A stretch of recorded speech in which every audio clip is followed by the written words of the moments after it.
Assalamualaikum warahmatullahi wabarakatuh. Rekan-rekan, Dadi Timar kembali menyapa penjenengan pada kesempatan yang baik ini.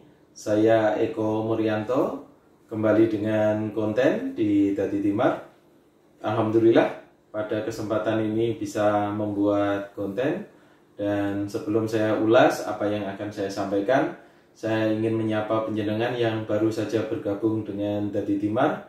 Selamat datang di Dadi Timar, konten yang saya khususkan untuk berbagi, menjadi timar, menjadi penerang, dan mudah-mudahan bermanfaat buat kita semua. Rekan-rekan yang menyaksikan Dadi Timar seluruhnya, terima kasih atas support dan dukungannya terhadap Dadi Timar. Alhamdulillah pengikutnya semakin bertambah dan tentunya saya semakin berharap bahwa semakin banyak pengikut, mudah-mudahan semakin banyak juga yang dapat mengambil manfaat dari konten-konten Dadi Timar.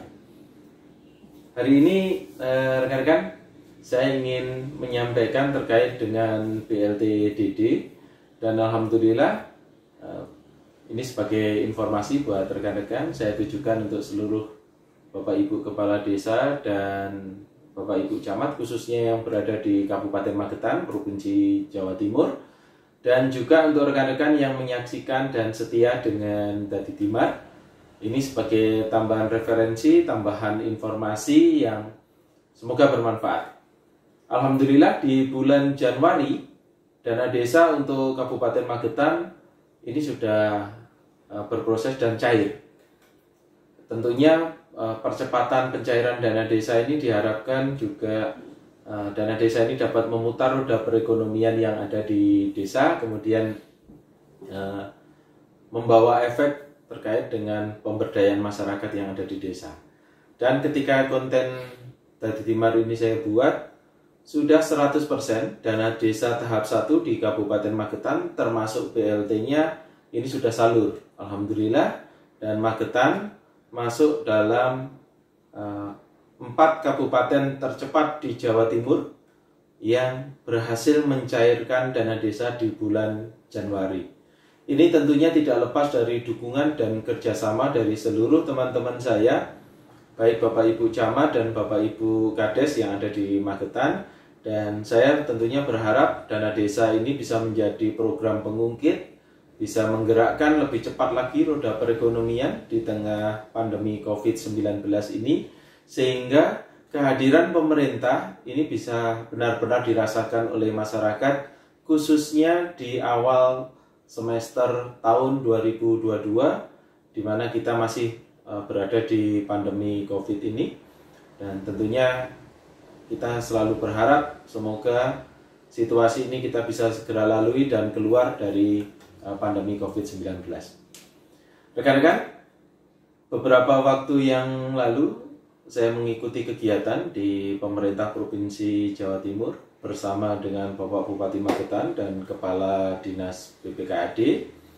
Nah, di sana ada beberapa arahan yang nanti penjenengan bisa simak di konten Dadi Timar yang paling belakang. Ada arahan Menteri Desa khususnya yang disampaikan terkait dengan Dadi Timar. Nah, kali ini saya ingin berbicara rekan-rekan. Ini yang saya dapat, oleh-oleh yang saya dapat dari hasil rapat kemarin, bahwa kami sudah mengikuti arahan dari Pak Menteri. Kemudian sama seperti yang saya buat di konten Dadi Timar sebelumnya, bahwa 40% itu tidak harus habis, khususnya untuk BLT-DD. Khususnya untuk BLT-DD.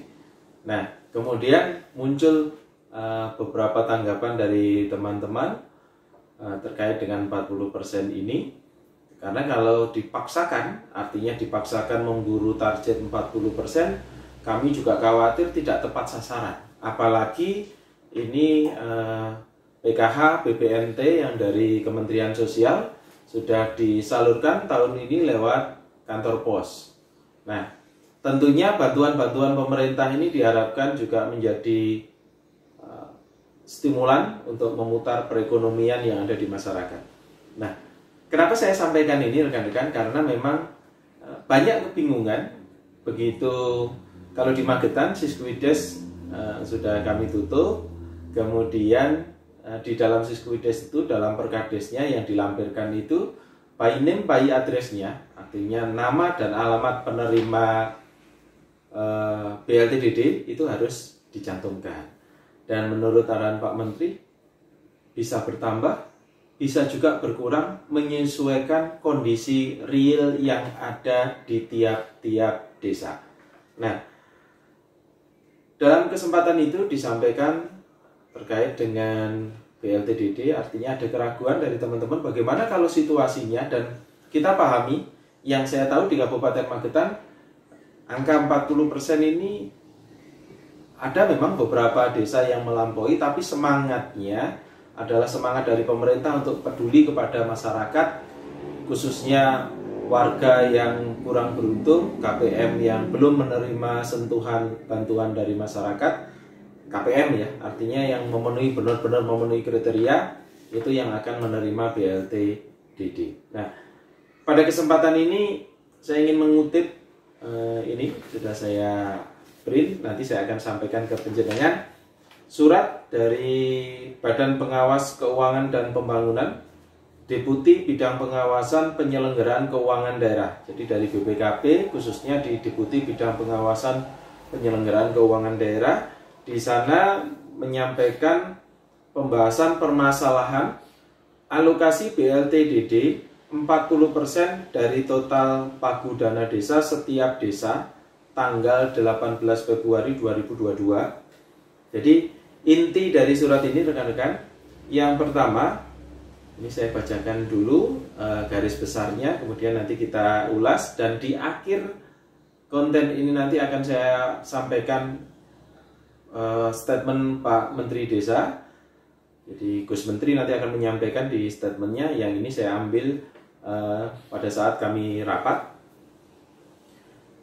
dan ini memang ditujukan untuk penjenengan. Jadi konten ini tidak ada yang sifatnya rahasia jabatan gitu, bukan, tetapi bagaimana kita bisa memahami bersama-sama. Nanti akan saya sampaikan.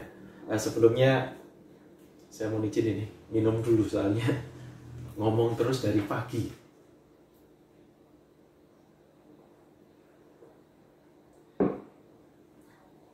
Alhamdulillah.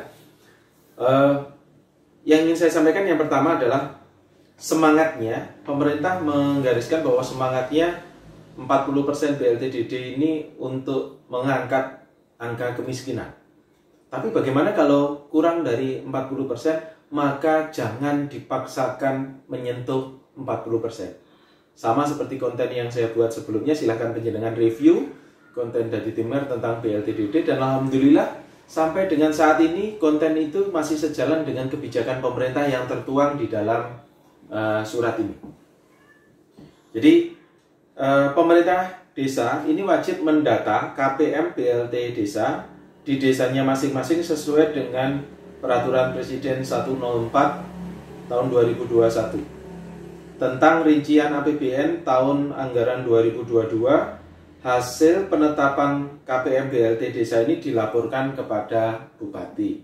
Kalau di tempat saya ini sudah terlampaui semua, artinya sudah selesai semua. Bahkan per Februari kami sudah salur 100% untuk BLTDD. Nah, ini poin utamanya. Dalam hal desa tidak dapat menyerap dana desa 40% untuk BLT desa, maka dilakukan realokasi dana desa tahun 2022 dengan langkah-langkah sebagai berikut. Monggo penjenengan simak bersama. Pertama, berdasarkan data KPM dari desa, pemerintah daerah melakukan perekaman data KPM BLT desa pada OMSPAN paling lambat 13 Mei 2022 untuk mengetahui selisih BLT desa yang tidak dapat disalur. Sekali lagi, pemerintah kabupaten diamanahkan untuk melakukan perekaman, pendataan begitu. Nah, untuk pendataan ini saya mohon dukungan dan kerjasama dari Bapak Ibu Camat, khususnya yang ada di Magetan, dan seluruh aparatur pemerintah desa untuk mendata kondisi real yang sudah penjenengan masukkan dalam Siskuides. Dalam Siskuides, kan di situ ada by name, by address-nya, silahkan penjenengan cermati di situ. Selisihnya nanti kita akan cross check bareng-bareng, dan harapan saya ini selesai di bulan Maret. Sekali lagi harapan saya ini bisa selesai di bulan Maret karena batas akhirnya adalah 13 Mei. Tapi nanti kita akan selesaikan ini di bulan Maret. Kemudian berdasarkan data tersebut, Kementerian Keuangan menyampaikan data total dana desa sekabupaten yang tidak disalurkan ke RKD. Artinya selisih ini nanti akan ada review dari Kementerian Keuangan dengan pemerintah daerah. Nah, garis merahnya, dalam melakukan realokasi sisa dana desa, sekali lagi, dalam melakukan realokasi sisa dana desa, bupati atau kepala daerah memiliki ruang diskresi. Sekali lagi, bupati mempunyai kewenangan untuk melakukan diskresi untuk menetapkan skema realokasi sisa dari 40% dari tiap-tiap desa dalam satu kabupaten ini. Sisanya ini diskresi diberikan kepada kepala daerah, kalau di tempat saya bupati, untuk melakukan hal-hal sebagai berikut. Yang pertama adalah merealokasi sebagian sisa dana desa untuk BLT desa kepada desa lain yang membutuhkan tambahan dana. Jadi yang pertama itu dulu. Hanya ini kami pastikan di Magetan tidak ada yang melampaui 40%. Kenapa? Karena KPM-nya sudah banyak yang tercover di dalam bantuan dari Kemensos, baik itu PKH dan PPNT yang disalurkan lewat kantor pos. Jadi ini bahkan di rapat kemarin, bahkan se-Jawa Timur ini tidak ada yang melampaui. Alhamdulillah, karena hitungan-hitungan kemarin itu se-Jawa Timur itu hanya menyentuh angka 30% sekian. Artinya pasti ada selisih lebih dari 40% itu karena hanya penyerapannya secara general begitu. Kalau kita general itu hanya 30%. Berarti kurang lebih ada 10%. Nah, 10% ini tentunya tiap-tiap kabupaten dan kota, kalau di Jawa Timur ada Kota Batu yang mempunyai desa, ini tentunya akan ada selisih. Nah, selisih ini arahan Pak Menteri adalah dikembalikan kepada desa masing-masing. Jadi, sisa dana desa untuk BLT desa dikembalikan sepenuhnya kepada masing-masing desa. Ya, dikembalikan seluruhnya. Ini adalah salah satu bentuk diskresi, dan kami yang ada di Provinsi Jawa Timur, kabupaten kota yang mempunyai desa di Jawa Timur ini sudah sepakat sesuai arahan Pak Menteri untuk melakukan diskresi ini. Termasuk untuk wilayah Kabupaten Magetan, ini BLT kelebihannya dari 40% akan dikembalikan kepada masing-masing desa dengan catatan saya mohon bantuan dan kerjasamanya masing-masing desa untuk melaporkan secara berjenjang tentunya lewat Bapak Ibu Camat tentang selisihnya itu. Selisihnya berapa sehingga angkanya itu pasti. Nanti kita akan cocokkan. Karena terkadang begini, yang diupload dengan yang di kondisi real ada gesek kadang. Makanya untuk menghindari itu kami mengambil langkah untuk melakukan pendataan sekali lagi sebelum tanggal 13 Mei. Jadi intinya dana desa itu dikembalikan kepada desa kelebihan atau selisih dari 40% apabila tidak menyentuh 40%. Nah, di sini saya tentunya berharap teman-teman saya tidak lagi ribut tentang eman-eman gitu ya. Kalau bahasanya di Magetan tuh eman-eman Pak, gak dientekne gitu. Nah, ternyata ketika tidak habis, kemudian penjenengan memaksakan habis, artinya mencari KPM yang seharusnya tidak berhak, malah ini berpotensi menimbulkan masalah. Maka saran dalam, sesuaikan dengan kondisi real lewat Musdes, ya, apalagi yang penduduk yang mengalami miskin ekstrim dan benar-benar tidak dapat bantuan, penjenengan bisa salurkan BLT DD ini.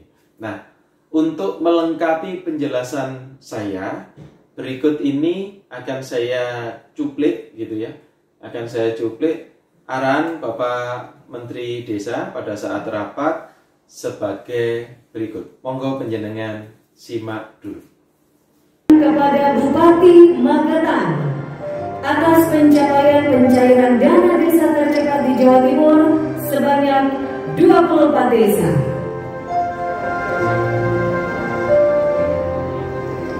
Kita berikan apresiasi yang luar biasa Bapak Ibu atas pencapaian yang istimewa ini. Penyerahan selesai, selanjutnya kita akan dalam rapat terbatas 2 minggu yang lalu mengingatkan kepada kita semua bahwa tantangan yang paling berat yang kita hadapi setelah COVID ini adalah masalah pangan.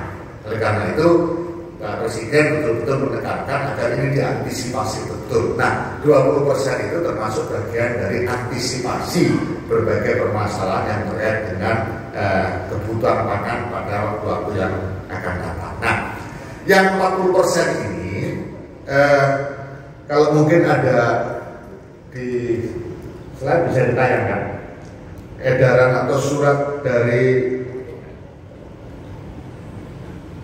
BPKP. Oh, ini saya biasa normatif, nggak usah dibahas. Ada nggak dari BPKP yang 18 Februari? Ada? Nggak ada. Pak Dirjen tolong dikirim dan ditayangkan karena itu sangat penting untuk bupati supaya tidak kehilangan dana desa. Jadi intinya gini, nanti dibaca nanti kita lihat. Intinya gini, saya selalu mengatakan sejak keluar perpres itu bahwa 40% itu semangatnya, tidak selalu mutlak harus 40%. Karena kalau dipaksakan 40% padahal KPM-nya tidak memenuhi 40%, kemudian ada-ada, ini justru akan menjadi masalah hukum. Itu sejak pertama sudah saya tegaskan begitu. Karena memang prinsipnya bahwa LPH tidak boleh ada satupun yang melewatkan kondisi COVID ini. Dan prinsip BLT itu adalah sapu jagat. Jadi sapu jagat atas hak-hak warga masyarakat yang seharusnya menerima jaring pengaman sosial karena COVID-19 tapi tidak mendapatkan. Itu harus ditutup oleh BLT. Data dari 2020-2021 itu sebenarnya tidak sampai 40% dana untuk BLT. Meskipun di beberapa desa memang ada yang seluruh dana desanya itu habis untuk BLT kalau itu semua. Itulah kemudian disinergikan dengan pemerintah kabupaten atau supra desa. Nah, terkait dengan 40% ini, Bu Gubernur, Bapak Ibu Bupati dan Wali Kota sudah ada kesepakatan di dalam rapat yang saya ceritakan tadi bahwa 40% ini silakan dipakai secukupnya sesuai dengan kebutuhan. Nah, selisihnya segera dilaporkan kepada Bupati dan Bupati melaporkan kepada Kementerian Keuangan. Nanti Kementerian Keuangan kalau sebelum 13 Mei sudah dilaporkan Bupati kepada Kementerian Keuangan, maka kewenangan merealokasi selisih tadi miliknya kepala daerah. Jadi misalnya desa A hanya terpakai 10%, ada selisih 30% dari 40%. Desa B terpakai 20%, ada selisih 20%. Nah, ini digabung di kabupaten, gambarannya begitu. Kemudian direalokasi. Yang diberikan kewenangan merealokasi adalah kepala daerah. Misalnya dipindahkan ke desa lain yang kurang dan seterusnya. Nah, untuk Jawa Timur saya nggak yakin itu akan ketemu. Nah, oleh karena itu menurut saya untuk Jawa Timur kembalikan saja ke desa. Biar dipakai yang lain dan itu sah.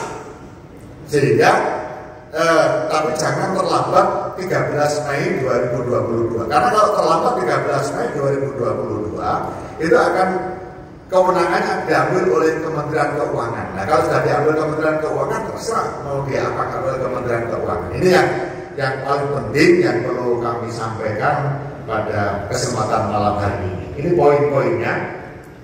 Nah, misalnya ini. Jadi, nah ini berdasarkan data KPM dari desa, Pemda melakukan perekaman data KPM BLT desa pada tahun paling lambat 13 Mei 2022 untuk mengetahui selisih BLT desa yang tidak disalurkan ke RKB.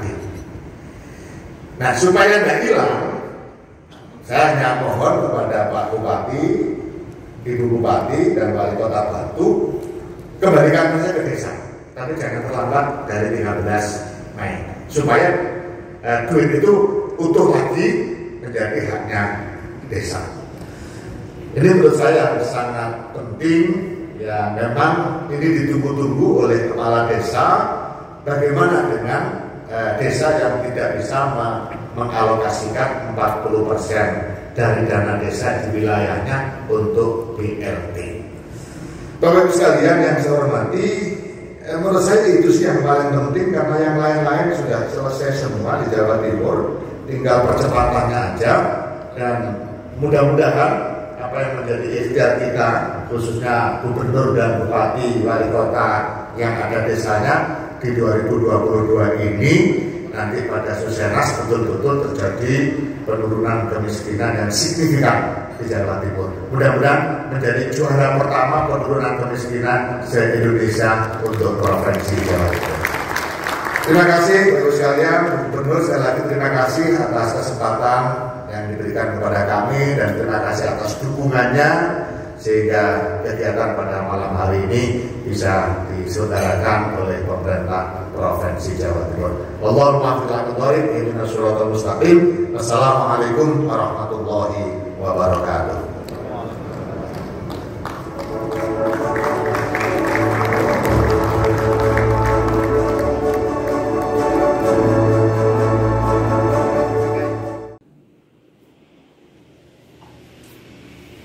Itu tadi rekan-rekan tanggapan atau penjelasan singkat yang saya ambil intisarinya tanpa mengurangi rasa hormat, karena tidak mungkin seluruh materi rapat saya sajikan di sini. Tapi itulah yang disampaikan Pak Menteri kepada kami dan seluruh kepala daerah yang hadir pada saat itu untuk arah kebijakannya. Dan surat ini rekan-rekan, surat dari BPKP ini nanti akan kami sampaikan kepada Bapak Ibu Camat untuk ditindaklanjuti kepada Bapak Ibu Kepala Desa. Jadi sekali lagi, semangatnya tetap 40%, tetapi apabila tidak menyentuh 40%, jangan ada keraguan, kita sudah mengambil diskresi, nanti akan kita kembalikan kepada desa masing-masing. Itu beberapa hal yang dapat saya sampaikan. Tetap berada di Dadi Timar dan sampai ketemu lagi dengan saya Eko Muryanto di konten-konten Dadi Timar selanjutnya. Saya mohon maaf, mungkin dalam penyampaian ada tutur kata, ada sikap yang kurang berkenan, semata-mata itu karena kekurangan saya dalam membuat konten dengan cara yang sederhana. Mudah-mudahan dapat menghasilkan sesuatu yang luar biasa. Terima kasih. Mari sama-sama kita menebar kebaikan, mari sama-sama kita menjadi rangkaian, menjadi timar, menjadi rangkaian untuk penerang kepada teman-teman kita yang membutuhkan. Tetap semangat, sampai ketemu lagi dengan saya Eko Muryanto di Dadi Timar selanjutnya. Assalamualaikum warahmatullahi wabarakatuh.